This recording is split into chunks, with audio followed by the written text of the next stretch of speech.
Hi, and thank you for joining me for another video. Today I want to discuss an area that has been overlooked by most rabbis. Nowadays you have many rabbis who, in the spirit of multiculturalism or just insularity, tell their congregants and the world that Jews and Judaism does not and has never actively reached out to non-Jews to consider Judaism.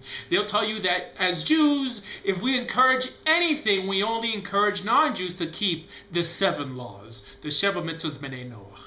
Now, this is a problem. Like the old saying goes that if you repeat a lie long enough, the lie starts to sound like the truth. Well, my friends, this is no exception.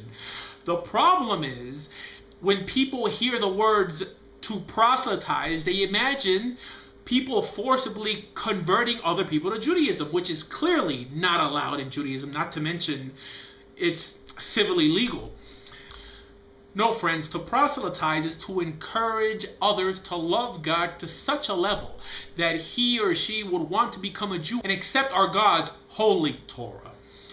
Yes, friends, today I'm going to prove to you how Judaism is a proselytizing religion and how, according to the Rambam, it's also 2 of the 613 mitzvahs to go out and encourage people to consider Judaism.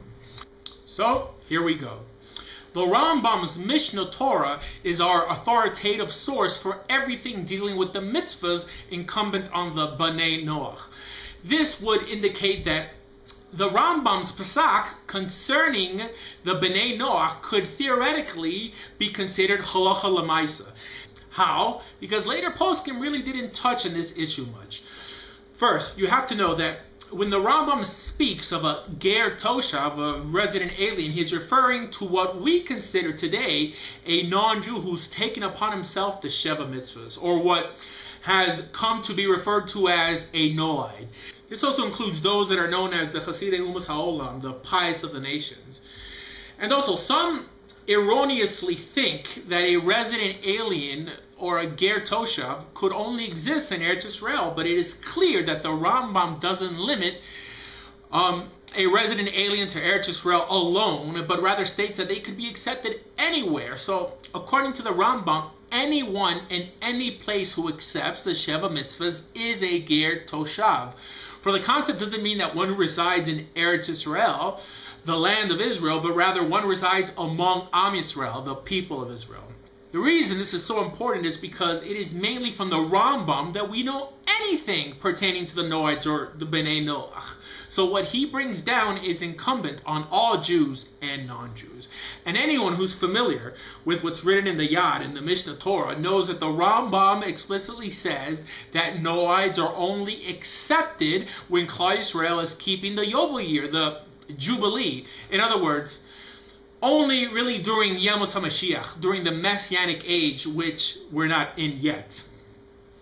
He also explicitly says, till then, we only accept converts. Again, till then, we only accept converts.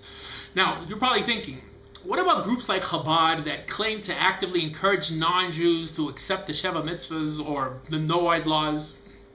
Well, first and foremost, you have to understand that this is against the halacha that teaches that we only accept converts till the Messianic age, where the Noahide laws will be worn as a label for all non-Jews who refuse to accept Torah.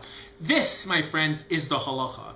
The reason the vast majority of Jews do not hold this way is because they have hopped on the Chabad bandwagon, which only started making Noahides because of their Mashiach now ideology, thinking they were already living in some Messianic age. My friends, this form of thinking has made Judaism seem cruel and ethnocentric to billions of non-Jews who were supposed to be inspiring to reach higher. How high? To reach for Torah. Also, this form of thinking has placed a brick wall in front of sincere individuals who want nothing more than to join the Jewish people, encouraging Batei Din to abuse potential converts by pushing them away at least 3 times when there is no halachic source to do so, not even one. They tell them, why would you want the burden of being a Jew when you could be a Noahide and live only by the 7 laws?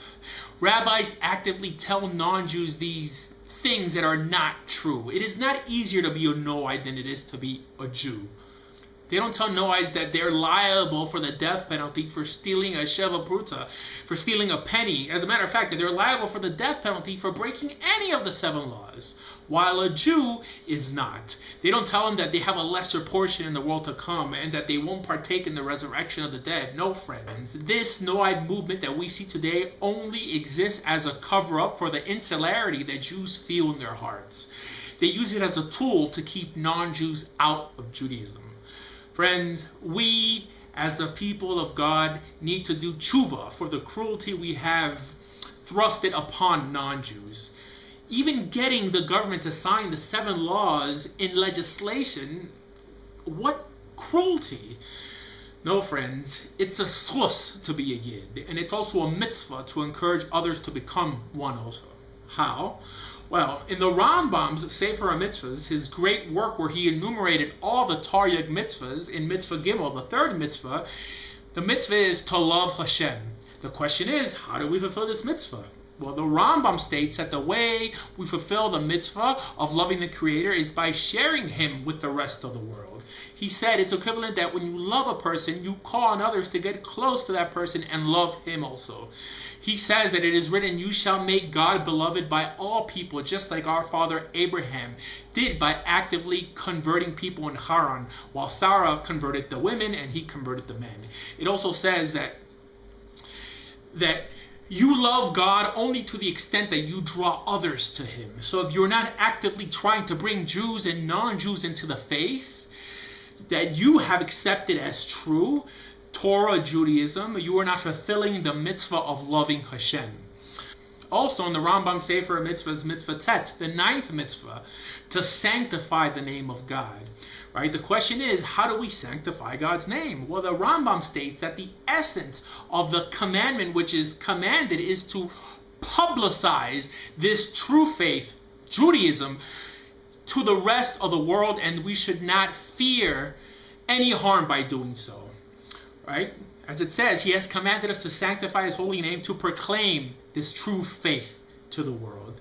My friends, it is a mitzvah incumbent on all Jews to go out and spread Torah Judaism. And if it wasn't clear enough, the Rambam even writes in a famous tshuva that it is permitted to teach commandments to Christians and draw them close to our religion. Just like the Rambam states in Asura Biyah that with a non-Jew who comes to you to be Magayer, it says that we draw him close with bonds of love, and we're very careful not to mistreat him lest he turn from the good path he has chosen and revert to the bad one, i.e. the Noahide laws. Well, friends, today I just covered the Rambam, but there are many, many more sources that teach that Jews used to actively proselytize. So, what are you waiting for? Go out and, like it says in Pirkei Avos, be like the sons of Aaron and bring all of humanity to Torah. Also, if you're interested in learning more about Judaism, please visit bejewish.org. And if you're interested in converting to Judaism, please visit your local Orthodox synagogue. Thank you.